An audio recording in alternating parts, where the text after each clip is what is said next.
제목: 임진왜란은 이미 80년 전 삼포회란으로 예고된 거였다. 1510년 부산포와 제포, 연포에서 무장한 일본인 4,000명이 봉기해 조선을 불바다로 만들었습니다. 단 15일 만에 진압됐지만 이 사건은 임진왜란의 서막이자 두 나라 외교의 최대 위기로 남았습니다. 왜 이들은 조선에서 칼을 들었을까요? 그리고 그 뒤엔 어떤 외교적 음모가 숨겨져 있었을까요? 오늘 이야기할 삼포회란은 단순한 폭동이 아니었습니다. 무역과 외교, 강경책과 유화책이 얽히며 조선과 일본의 관계가 흔들린 사건이었죠. 이제 이 사건이 어떻게 조선과 일본 사이에 깊은 균열을 남겼는지, 그리고 왜 삼포회란의 교훈을 잊은 조선 조정이 임진왜란을 피하지 못했는지 알아봅시다. 조선 초기 동아시아 바다는 일본 해적들로 골머리를 앓고 있었습니다.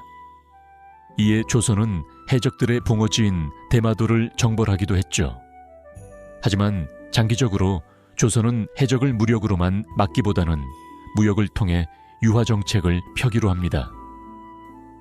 그 결과 부산포, 제포, 연포 세 곳을 개항하고 일본 상인들이 머물 수 있는 외관을 마련했습니다. 처음엔 일본인들도 규율을 잘 지켰지만 점차 통제가 느슨해지며 범죄와 밀수가 기승을 부리기 시작했습니다. 조선 조정은 이런 문제들을 해결하고자 외관에 대한 관리와 규제를 강화하기 시작했죠. 이때부터 갈등의 씨앗이 뿌려집니다. 특히 부산포 첨사 이후 중에 가혹한 처벌이 일본인들의 분노를 자극했습니다. 이유증은 범죄를 저지른 일본인들을 잡아 노끈에 묶어 활을 쏴 떨어뜨리는 처벌을 즐겼다고 전해집니다.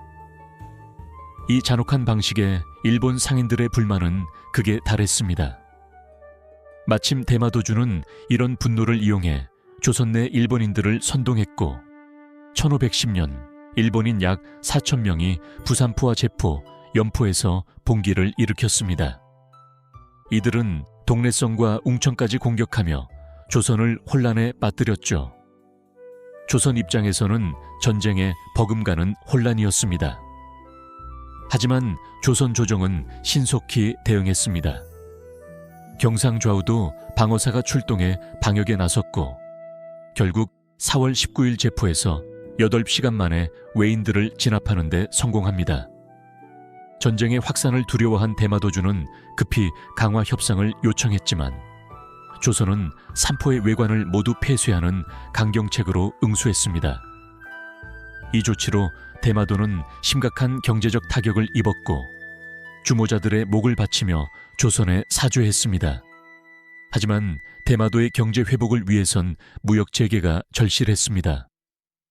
결국 1512년 조선과 일본은 임신약조를 맺어 제한적인 무역만을 허용하게 됩니다. 임신약조에 따라 일본 상인들이 사용할 수 있는 세견선의 수는 50척에서 25척으로 줄었고 제포만 무역항으로 남게 되었습니다. 나머지 일본인들은 조선 땅에 발을 들이는 순간 외구로 간주되었죠. 이러한 제한적 무역은 대마도주에게 큰 불만을 남겼고 결국 이 갈등은 1544년 사량진 외변과 1555년 을묘 외변으로 다시 불거집니다. 삼포회란은 단순한 폭동이 아니었습니다. 무역과 외교, 권력과 이권이 복잡하게 얽힌 사건이었죠. 조선은 이 사건을 통해 일본과의 관계에 경계심을 높였지만 그 교훈을 완전히 활용하지 못했습니다.